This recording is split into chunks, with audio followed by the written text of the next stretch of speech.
Bom, vamos ao unboxing da Alesis DM Lite. Acabou de chegar.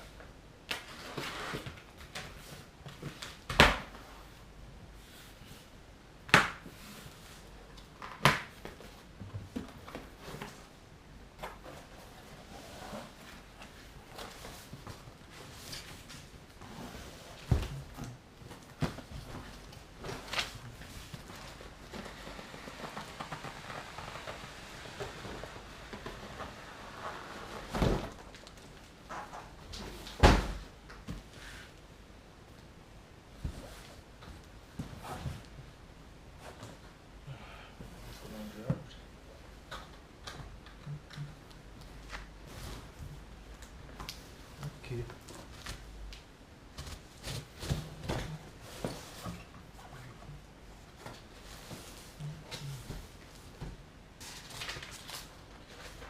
Mas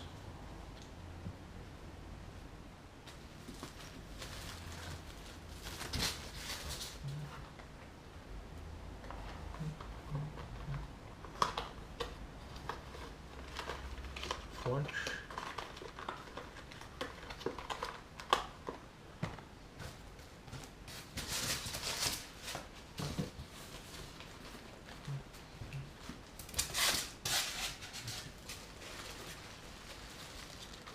Pedais.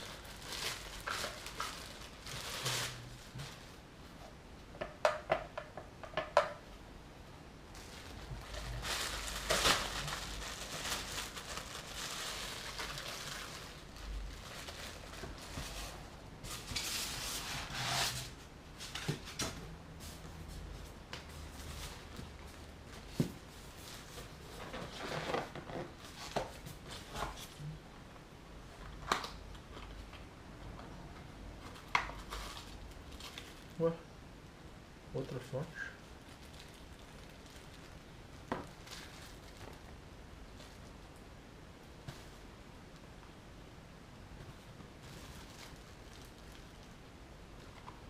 Ah, essa aqui é bivolt, né?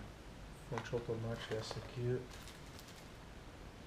como ela é brasileira, essa fonte deve ser 110, eles mandam uma automática.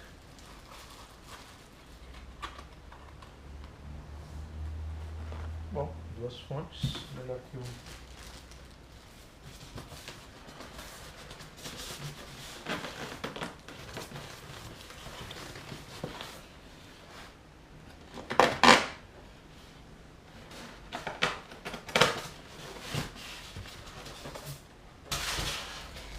Pessoal, ela já vem montadinha, ó.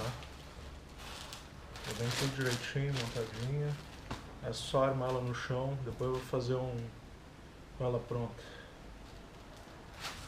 Valeu, é isso aí.